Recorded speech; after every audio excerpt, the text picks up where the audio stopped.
You like feet and helping people? Then I hope you stick around for today's conversation with my friend Dr. Joshua Millward. We talk about what a podiatrist does and how you can become one. As it turns out, that accomplishment is no small feat, but don't worry, we'll take it one step at a time. At work, Dr. Millward has one sole purpose to make sure our feet are happy and healthy. So let's lace up and get ready for a terrific conversation. Okay, I guess we'll have to do with only 4 foot puns. I was trying to get more in there, but they didn't really fit. Just a little too forced.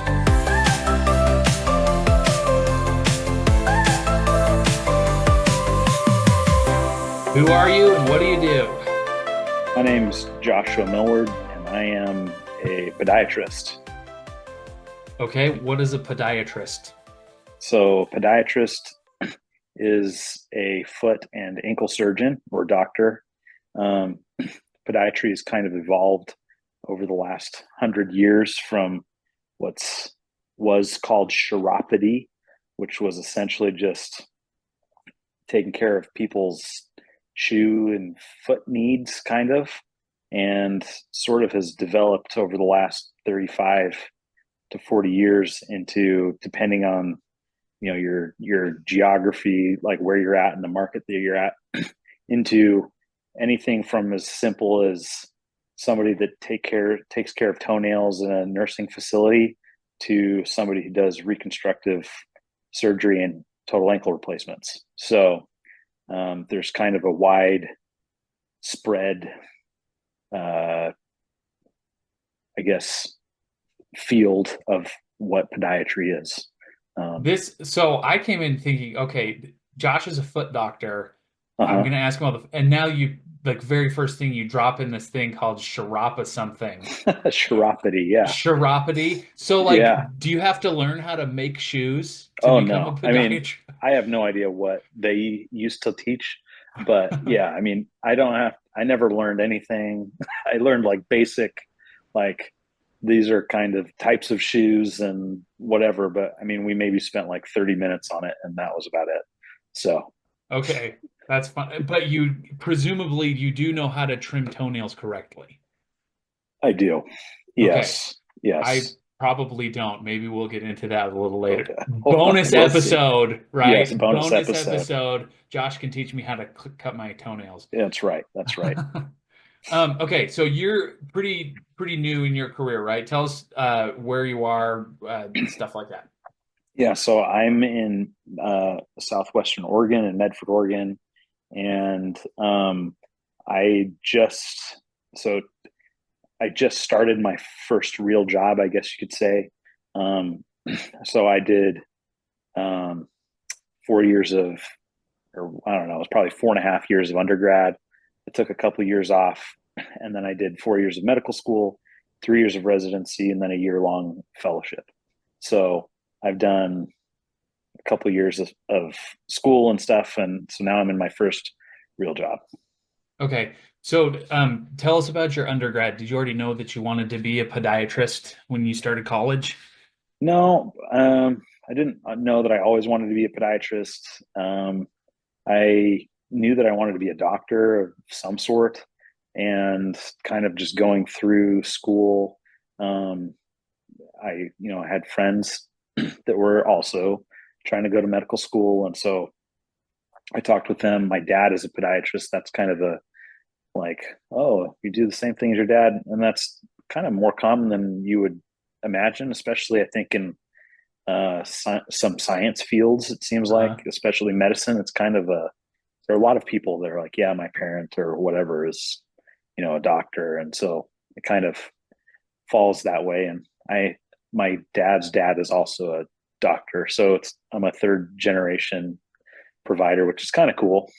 Um, so yeah, I didn't always know that, but I kind of knew that it's science something was where I wanted to go. And so my undergraduate was geared, my major was kind of geared toward, similar prerequisites and things. So that way I could graduate with a degree, but still have covered the required coursework for medical school. so was your grandfather then a chiropodist No, or okay. no, he was a family practitioner. Okay, okay. So yeah, yeah, Still a doctor, not a but doc. Got it. right, right. Okay, so this is your first real job. You had to go through all the medical school. Yeah. So when you start medical school, do you already kind of have a specific field in mind, or is the first few years all the same anyway?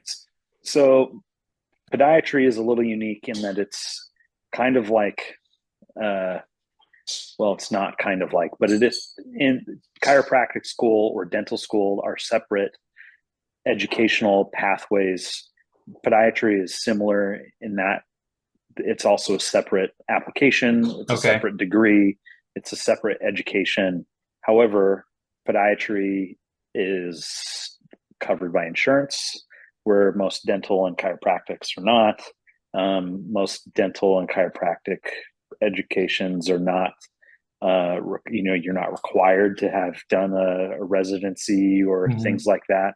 So podiatry education or podiatric education is fairly similar to like medical MD or DO education in that you have similar coursework, chemistries, biochemistry, anatomy, physiology, and dental school and chiropractic school, as far as I know, have similar coursework also.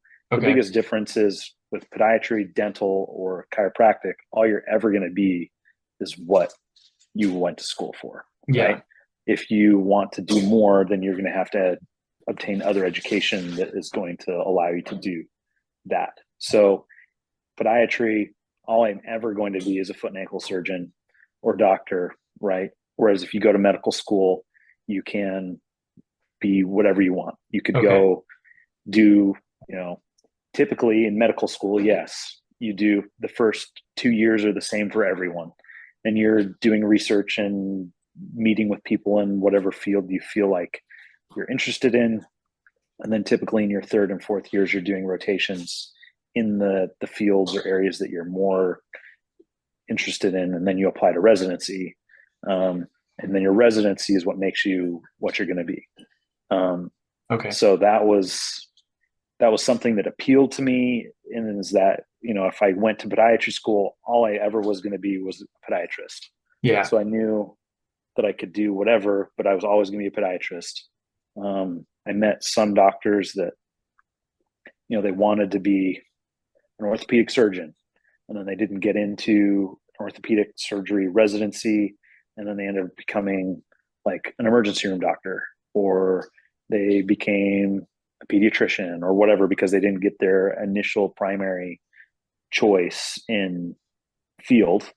And so that was always something that made me, well, not nervous, but it was just one of those like, oh, podiatry, I'm going to be a podiatrist. That's like, I'm going to be that. That's what it is. So does that different educational track mean that it's like a different, you have to go to a school of podiatry and it's not Yeah, just like medical school correct. has okay. So there it's like a separate entity from a medical Yep. school would be. Uh-huh. Okay. So you still take the MCAT. Some podiatry schools will even accept the DAT, which is the admissions test for dental school. Oh, okay. Um, yeah, which why I'm not really sure. I think it's kind of just I mean, it's still a scientific exam. You know what I mean? And so podiatry is a little bit odd. I mean, generally speaking, the like prerequisite requirements for somebody that goes to podiatry school is lower than that of many medical schools. So Interesting. usually scores on exams are a little bit lower, GPAs are a little bit lower. That's not always true, but I mean, if you look at national averages and things like that, that's the case. There's only, I think, they just opened one or two new podiatry schools, but there's only like 9 or 10 schools in the country. So it's Okay. not like, where there's a lot of allopathic and osteopathic medical schools across the country. You only have 10. So there's not Interesting. like an abundance of podiatry schools. So before we sat down here, I asked my boys when I was putting them to bed, like, what questions would you want to ask a foot doctor? And what my oldest said was, why are your feet the grossest, stinkiest in the world? And I asked a follow-up question like, why are feet the grossest? No, he said, no, why are your feet the stinkiest? And I don't think mine are. But Fair. why are feet stinky? Well, there are certain places on our bodies that have glands that like to sweat, and those glands that sweat have a scent, and feet are one of those places. Mostly it's groin and armpits, right? But Yeah. yeah, I mean, I generally think, your feet, they're stuck in a shoe, or if Yep. not, they're touching the ground, and those are not usually the cleanest places. So I heard a podcast years ago Hmm. talking about this movement of people who are like anti-shoes because like our feet were not evolved to be in shoes, so Yeah. I'm going to be barefoot or just wear socks, and that's the way it was meant to be. Is Uh-huh. that bad? Should I walk around with my shoes off all the time? I think I think you're going to find varying opinions on things, stuff like that. Generally speaking, no, I don't think so. But I mean, I think there are people that, they are usually barefoot, and they are usually, they don't have any underlying conditions that make them predisposed to having injuries or sores on their feet or things like that. And so, sure, why not? But, I think we have been a shod species for for many years now, and we have adapted to that. And there are a lot of foot pains and things that are resolved with adequate shoe gear. Yeah. So, yeah. That's interesting. So my mom has told me she hates wearing shoes because her feet are so wide. And Yeah. so it's hard to find shoes that fit comfortably. But Yeah. because she never wore shoes unless she had to, now that she's getting older and she has really high arches, her feet are really starting to hurt unless Hmm. she has really good, well-fit shoes, which of course your dad, her podiatrist, got for her, Let's take right? care of it. Okay. Yeah. Good. Good. Anyway, yeah, Yeah. that's interesting. I often feel like I would rather have my shoes off too, but my feet get so cold that I almost always have some socks and house slippers Something on. on. Yeah. Yeah. Yeah. It's fair. Okay, so tell us something funny or interesting that's happened in your job. Well, let's see. I mean, all sorts of, I mean, some stuff I will think is funny, and, you know, others might not. I'm trying to think. There was one thing that was kind of funny. There was a patient who had had a couple of surgeries on one of their toes, and um, there are not very many blood vessels that go to each toe, and they're small. And so Hmm. this person had some other risk factors, and they ended up proceeding with another surgery, kind of against some advice, and then they did, and their toe ended up becoming gangrenous, and it Ooh. fell off and it died. And he ended up getting a tattoo, um, just over where the toe would have attached the foot, that said, "This little piggy went to the market." And I thought that was kind of funny. That's Um, good sense of humor. That's good. yeah. So yeah, their sense of humor is pretty good. I'm trying to think. Uh, So here's another yeah. question. Go ahead. Is there ever have you ever been so grossed out by somebody's feet that you had to leave the room, or are you used to it now? You've just kind of seen it all.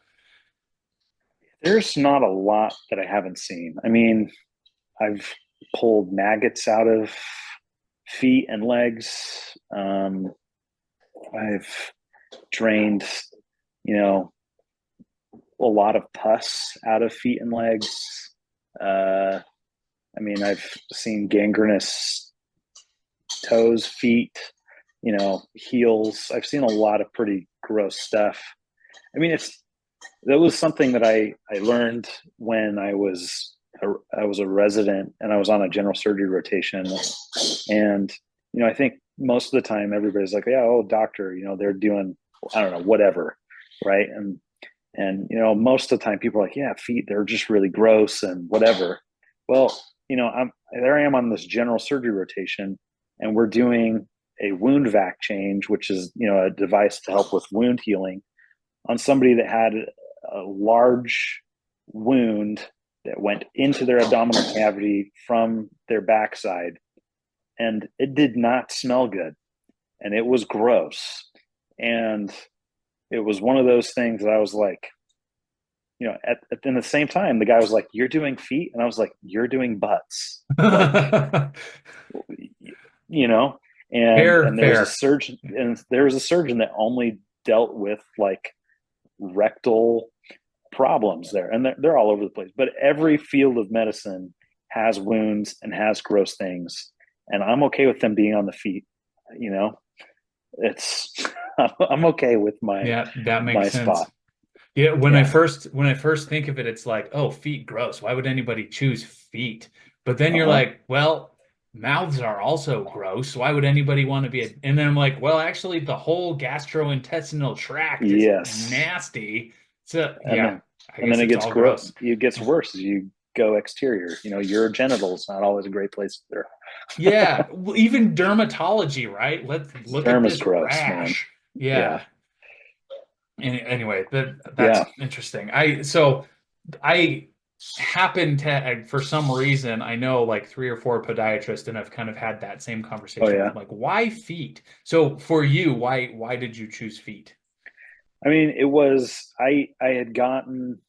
I mean, the truth is, it was a personal thing. I was kind of going through. Like as I mentioned, I took a couple of years between when I started school and from after my undergrad, and it was a little bit of a rough time personally. I was living at home with my parents, not Hmm. really totally sure about what I was doing. I had been uh, anyway. I was struggling with several things, and I ended up having a couple, you know, moments that were pretty strong where I felt like that was what I needed to do. And it was as soon as I pursued those feelings, it was like lights opened or lights turned on, doors opened, and then all of a sudden I was not like in this rut that I had been in. And so that's kind of it. I mean, it wasn't necessarily because I was like, yeah, this is the coolest thing in the world. I mean, but I mean, I like it for sure. But yeah, it's definitely it was more of a it felt like it was the right thing for me to do. Okay, that makes sense. So I have seen a podiatrist once when we had Okay. already hit our deductible, and so I knew it was going Yeah. to be, we're trying to get every piece of healthcare we Sure. can before the end of the year. Yep. And so we checked it out. One of my legs is slightly shorter than the other leg, and so one of my feet is slightly flatter than the other foot, and they're Mm-hmm. kind of rotated in to compensate or whatever. And we were talking about it, and he was saying, well, we could get you some custom insoles, which would really help with this. Mm-hmm. But it doesn't really bother me that much, and the insoles weren't covered by insurance, so we never got them. Sure. That's my Okay. only experience with a podiatrist. What are some of the other reasons why people might come see you? I mean, I think there are. I, I'm a little bit of at least my goal is, and kind of my training is such that I'm not like. I mean, I see a lot of routine podiatry things, right? Routine would be diabetic foot exams, right? Like some people need to go have their eyes checked every year. Their patients with diabetes oftentimes come to see a podiatrist annually to just make sure that everything is okay with their feet. And then if something happens to their feet, they have a provider that can help them. Okay. Um, Sometimes people have really painful calluses or nail problems, right? And those people come to see us too. Uh, People develop heel pain. That's a common thing. Plantar fasciitis. So those are kind of like historically, at least in my experience, kind of routine, regular podiatrists will like pretty much any podiatrist is be able to treat those things, and Hmm. that's kind of what they do, right? Um, but there are other people that are generally speaking, they've been trained more, or they've been put into positions where they are doing more surgery, right? Um, Most of the older school podiatrists, and even some now, they just choose not to do surgery. And that's fine. That's kind of a nice thing about podiatry, is you can choose to be operative or you can choose to not be. Um, Residency is geared towards surgery. There's, just like any surgical residency or any residency, there are minimum requirements that you have to complete during your training in order to be quote unquote trained, right? Mm-hmm. Um, and so it's the same for us. And anyway, so I have always liked building and fixing things, and so I have done, and I've chosen to do more surgery, and I've done a lot more surgery than a lot of other people. Well, I shouldn't say a lot of other people, but most people in their training, I've done a lot more than they did in their training. Okay. And that was kind of on purpose and what I wanted to do. So, so like I said, there are some podiatrists that when they're doing their surgery and their surgical training, they limit themselves more to the foot, meaning, somebody gets an infection in their foot and they have an abscess, or need a toe amputated, or, things like that. Great. Small fractures, whatever. But there are, most residencies now include that, but they also include what's called the reconstructive and rear foot accreditation, which is more like a reconstructive thing, trauma, Okay. ankle fractures, uh, rear foot and heel bone fractures, things of that nature, um, total ankle replacements, things like that. And so in my residency, I did quite a few of those types of cases. And in my fellowship, I did a lot of those kinds of cases. And so that's what I'm trying to do and make my practice more of, Okay. if And that is makes the sense.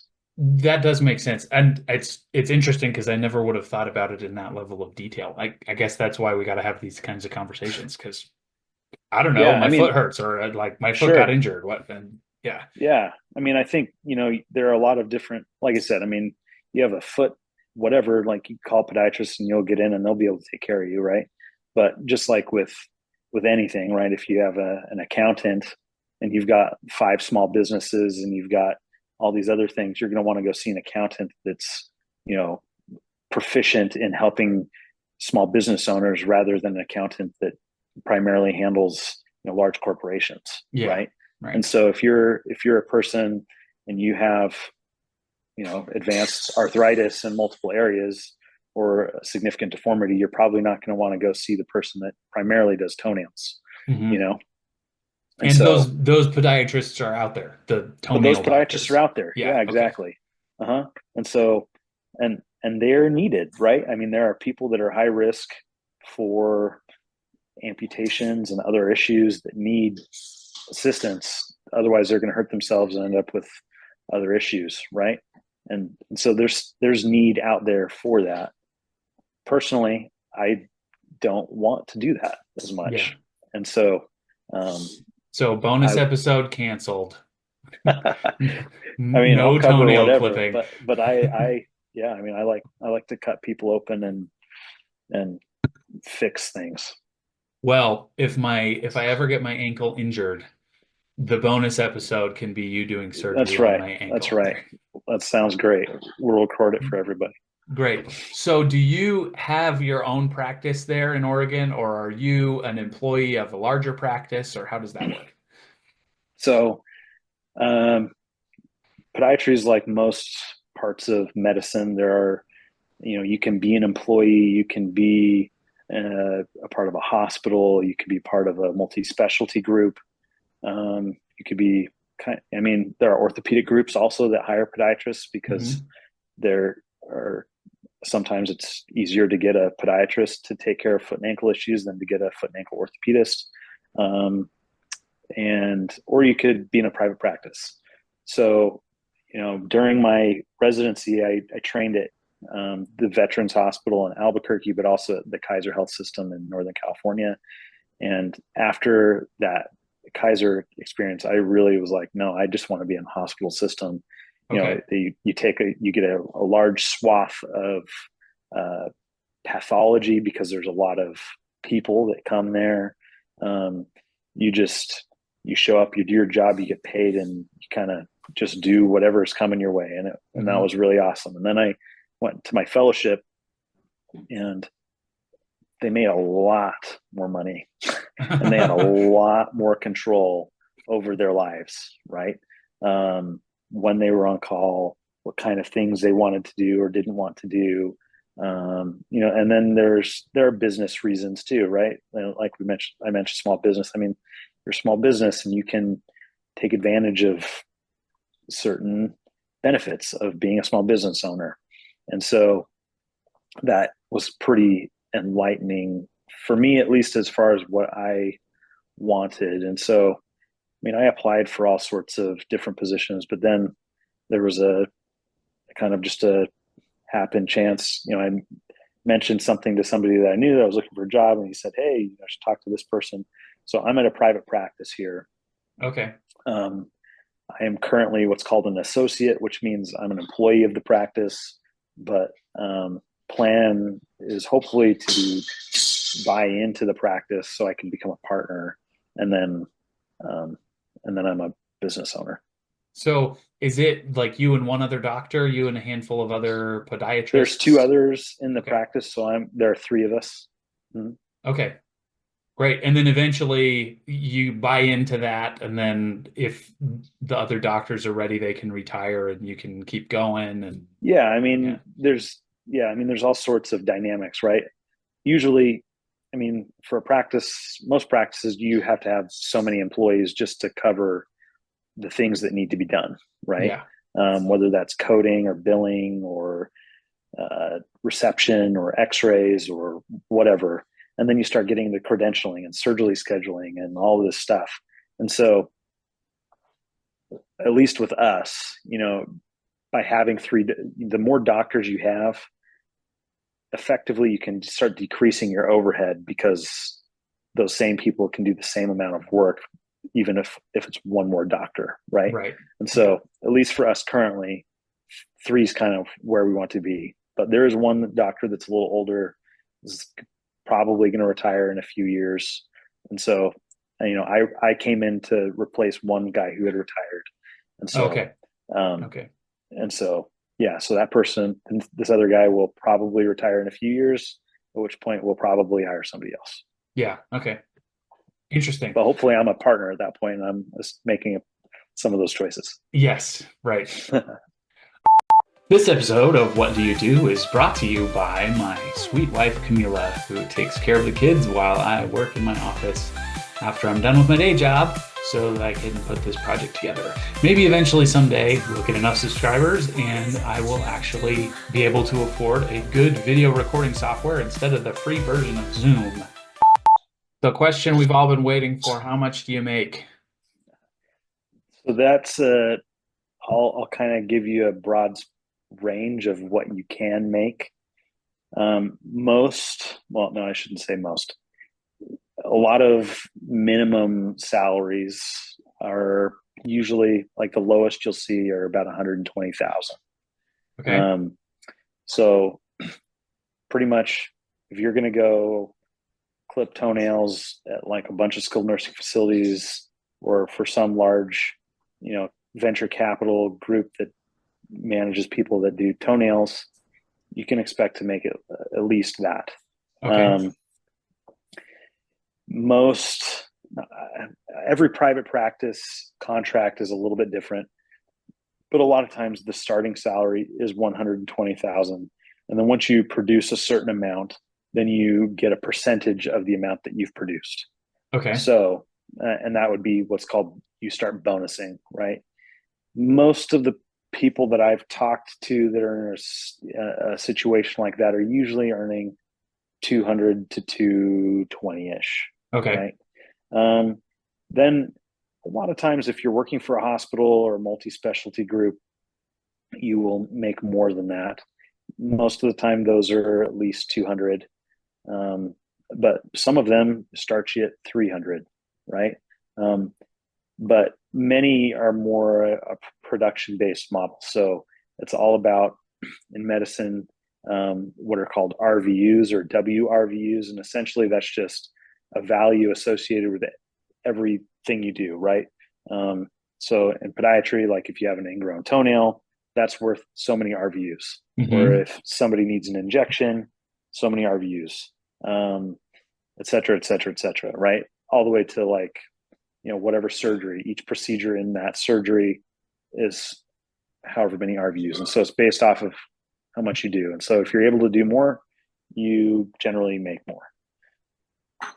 That makes So sense. And those are the same kinds of things that you would bill to the insurance correct. Yep. for each one of those things. Yeah. That So makes if you've sense. ever gotten an itemized bill or something, there's always what's called there are always these CPT codes. Hmm. CPT codes are just the codes associated with what was done. So if you go to see a doctor, they get to, any doctor will bill an office visit, and that is, a certain number of RVU, depending on what the things were discussed or managed during that care or during that appointment, changes the level of the visit, which, if more is discussed or more is done, then that increases the level of the visit, that increases the RVU, right? Um, but if you go and you have an office visit and you talk about whatever, and then you need some small procedure or whatever done, then that also has a CPT code.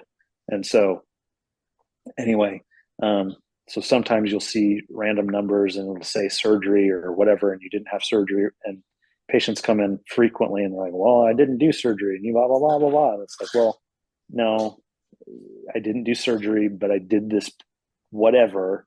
And, and we talked about it, and that has a code, and that code bills this much or whatever. And Yep. so that's what CPT codes are.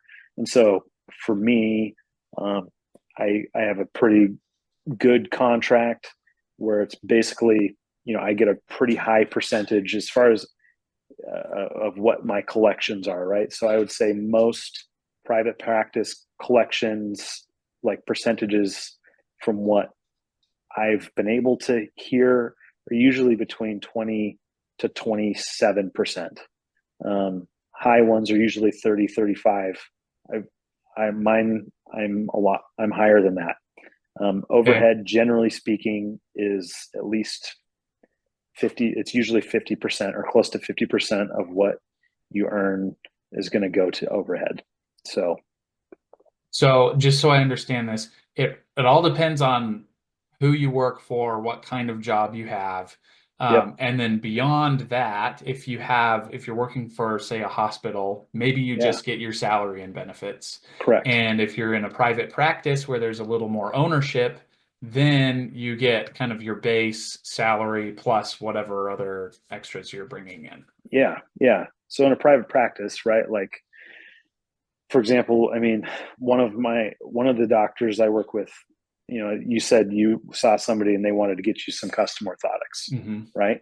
So that's a potential revenue avenue, right? They can mold you or cast you, or there's a bunch of different ways to make a model of your foot and then provide a custom orthotic, right? And then some insurance will pay some amount for that, most of them don't, and then you pay however much to get that orthotic, right? And so that's something that is a revenue potential revenue driver.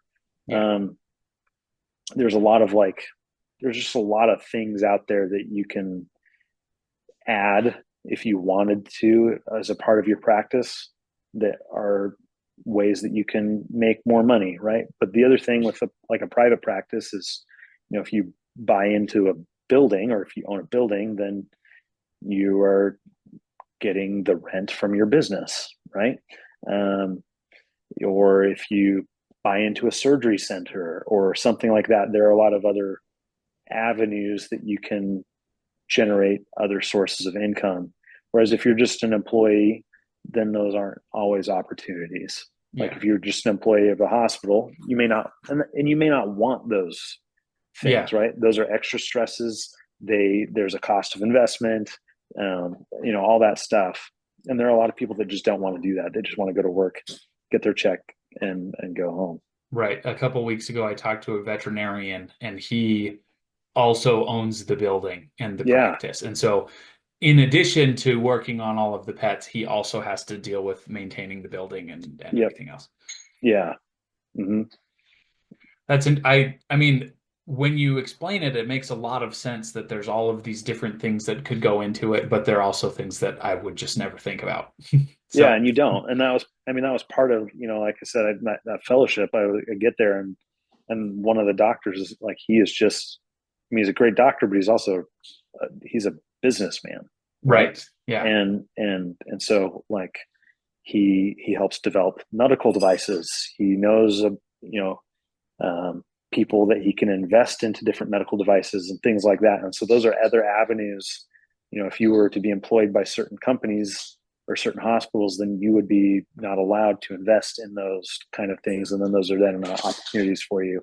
And so anyway, those were things that I was interested in. And so Yeah. hence my change in wanting to be more private practice. Here's another bonus episode we could have. Someday when this channel has millions of subscribers who want to pay money for a bonus, someday, Yes. I'm interested in hearing about just as a doctor, some of your opinions about how healthcare works in America in general. And we don't have to talk about it now because I know Sure. that opens a can of worms. I also work in the industry, so I've Yeah. got lots Yeah. of feelings. Yeah. But anyway, someday we'll have that All talk. right. Call me. Okay, so what other kinds of benefits come from your job? You've talked about kind of base salary, a little bit of bonusing, potential Yeah. ownership in real estate, but is this a good job to have? Does it fit into your life well? Yeah. I mean, part of the reason why I was interested in podiatry initially was just because I remember my dad being mostly around and able to go to things that were happening for me and for my siblings. And so that was something that was appealing to me. And as I've gone through this whole process, there's a pretty wide range of what or how busy I could be, right? Okay. Technically, I'm on call right now, right? But the hospital, at least currently, knock on wood, has not called me very much. And I only have to have call a few days a month. And so it's not that big of a deal. Podiatry is like, as I kind of mentioned, some places, you're just kind of on what we call pus patrol. So you're only Uh-huh. there for infections, right? They're not going to call you about anything that's not infectious, right? Okay. Um, and other places, they're going to call you for trauma. They're going to call you for all sorts of stuff. So, and that was part of the part that I was excited about with the hospital, right? Was the hospital I was at, I'd get gunshot wounds, I'd get open fractures, I'd get bones sticking out of skin, I'd get, Ugh. you know, whatever, right? And where I'm at currently, I would only get called for an infection, um, which is So fine. you're on call to your practice, or your practice is also associated with a hospital where someone might come into the ER and need a podiatrist or something like that? Well, so yes. So I'm on Okay. call. I'm on call at my practice this week. That's just always rotating. So pretty much if any one of the patients of our practice has some sort of whatever, they can call our office. It goes to an answering service, and then the answering service would then call me. Okay. Um, and so then I would take care of whatever that might be. Um, I'm also on call currently, and they're not always at the same time, but I'm also on call at the hospital. Basically, any doctor that is wanting to do any type of procedure at a facility, whether that's a hospital or a surgery center, you have to also have what are called privileges at a hospital.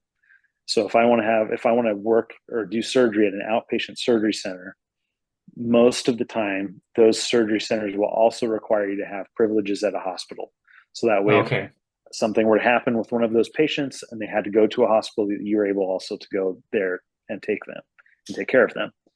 Also, there are patients that are not candidates for surgery at outpatient surgery centers because of any number of things: their BMI, they have a pacemaker, they have a high whatever. They have to be operated on at a hospital, and so in most hospitals, if you're going to have privileges at the hospital, will also require you, at least for 20 years, that you take a certain amount of call. And then once you reach a certain age, or you've taken a certain number of years of call at the hospital, then that usually goes away. Okay. Um, so So how how often do are there foot emergencies that require a podiatrist on call to come in? um, I mean, there's not a lot of like really significant. No, that's not true. There are significant and real emergencies that can happen. Is it somebody's bowel that's obstructed, and you know, And there they is could it a die in, yeah, right? yeah. I mean, it's not that, right? So all most procedures or things that I would need to go in for are going to be like, if I needed to go to the surgery, if I said no, this person needs to go to surgery, there's really only like two things that are going to trump a lot of other things, right? One of them is called gas gangrene, and most of the time that will trump many things. But essentially, that's an infection that is under the skin that's producing gas, and it's a quick moving infection. And so that's where it's a little bit more important. You want to get that under control, get what's called source control, so that way the patient can, hopefully save most of their limb, right? Yeah. The Okay. other one's called necrotizing fasciitis, and that's not always a podiatry issue. And a lot of that depends on where you live and the hospital. A lot of times that's a general surgery emergency, um, just based off of um, location of the infection. And also, many times they're just going to call general surgery for that one. Okay. Um, so that one depends. That's a depends on, right? But those are the two kind of like big scary ones. But I mean, like, if you have an open fracture, or so if bone sticks through the skin, you're going in and you're probably going to take care of that night or the next morning. Right. Yeah. So Okay, you're that going to makes trump sense. somebody else? No, but you're going to, yeah. And Yeah. the other one that is more of an issue is called compartment syndrome. So, um, and that's essentially, all of our muscles are wrapped in what's called fascia. If you have an injury and your muscle starts to bleed, or you're bleeding inside those fascial layers, too much pressure can build up and it can kill the muscles and it can kill the nerves. And so Okay. then you have to have pretty rapid surgery to release that pressure.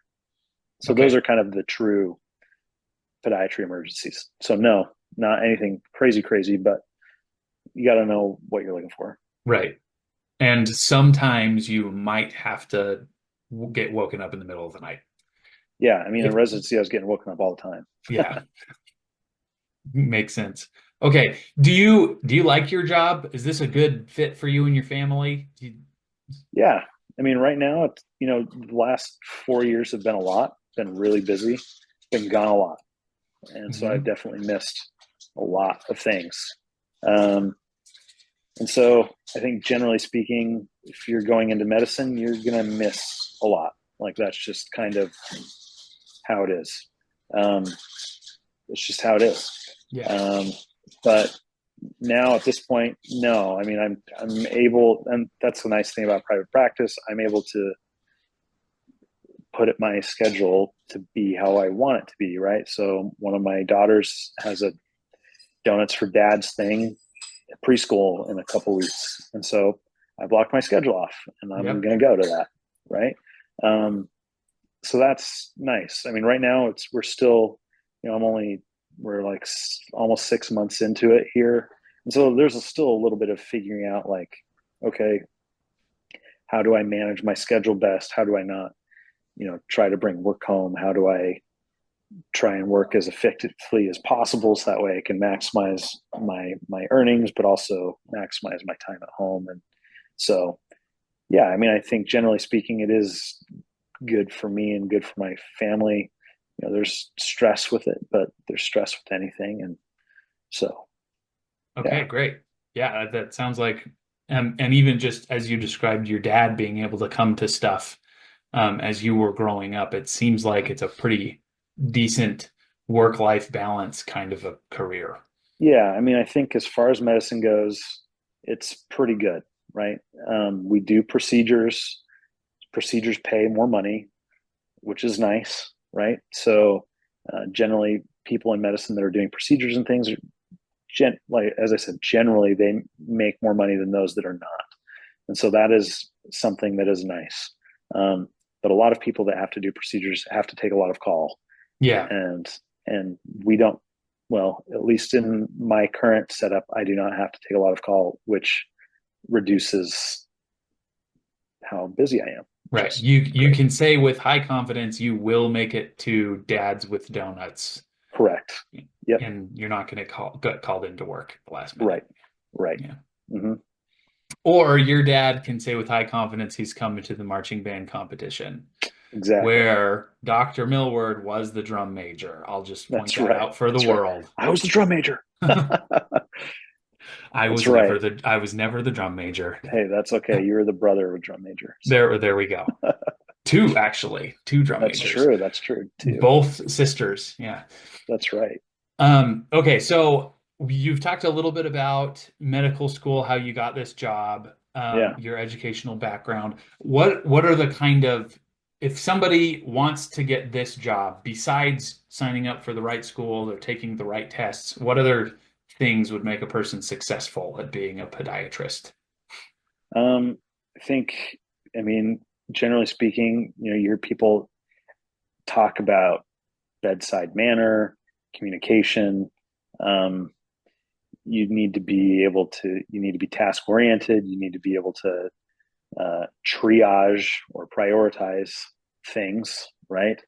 Um, so, I mean, if you're able to communicate effectively with people, um, and you're able to prioritize accurately, I think those are pretty important things initially.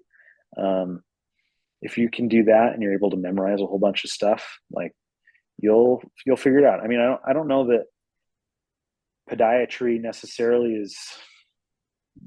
I mean, I think a lot of things that make a good doctor are the same things that make somebody a good podiatrist, right? I mean, I'm a physician. I'm a doctor. Do. I mean, today I did a 5 hour reconstructive surgery. So, like, Ooh, I mean, anyway, point being, it's the biggest difference I think is what are you interested in? If you're interested in medicine, find out what kind of you're interested in. And I mean, podiatry is nice. I get to, I spend time in the clinic working with people and talking with people, but I also go to the operating room and I get to fix things and put things together, and I can make a big difference in people's lives in that way. And so, if that's appealing to you, then I think, podiatry is a good option. but what if my grades aren't very good? Well, I mean, that's the hard part, right? I mean, if your grades aren't very good, I mean, that is like I said, I mean, podiatry, generally speaking, you've lower acceptance GPAs, lower scores on tests. And so if that's you and you feel like you're a person that would be a good doctor, then you should look at it. I mean, even if that's not you, but you think that there are parts of that, what I'm talking about are appealing, then you should look at it. There you go. So any other kind of final advice or thoughts? Um, I think, podiatry, I think it's a good thing, it's a good deal. Um, Regardless of whatever anybody goes into, I think, you know, choosing to do something all the way is probably, I don't know. I mean, you got to go all in, I think, a little bit, right? I mean, if you don't go all in, you're not going to probably get the fulfillment that you're looking for, right? If you're a person that's listening to these things and trying to decide what you want to do, that's probably not you. Um, but I think the biggest thing with medicine, regardless of whatever, is it's continually evolving. It's high demand. A lot is demanded of you and required of you. And only people that are in medicine are really going to kind of understand that. It's different. It requires you to communicate with people. It requires you to write reports, multiple reports every single day. You can get, you're at high risk of people wanting to sue you, even though you're trying to help them. Mm-hmm. There's a lot of kind of, I don't want to say negative, but there are a lot of high risk things that are associated with it. But if you enjoy working with people, if you enjoy learning and continually learning because of the need of continual education and all that stuff, it's a good way to go. You brought something up that I forgot to ask earlier, but it sounds like this is a pretty stable, secure kind of job. People will always need foot doctors. Yeah. Yep. I mean, I'm a podiatrist, but I'm still a doctor. I mean, people are always going to be having injuries. They're always going to be having infections. I mean, generally speaking, a lot of podiatry patients they have diabetes. They have what are called comorbidities or problems that affect their bodies negatively. And that always is going to happen. Yep. We are increasingly obese, increasingly sick, many, many things. And so there will always be problems. And so generally speaking, even if they're in a recession, you're in whatever, like there's somebody needs you and you will be employed somewhere. So even if I'm not doing a whole lot of reconstructive surgeries or an ankle replacement or whatever, I could go get a job clipping toenails. Yep. And I'm going to make money, you know what I mean? Yeah. So there are not a lot of fields that's always the case. And so that is kind of a nice thing. That's it. Thanks for watching. If you have any questions for Dr. Joshua Millward, go ahead and leave them in the comments below and we'll see if we can get those answered for you. And don't forget to share this video with all of your career curious friends.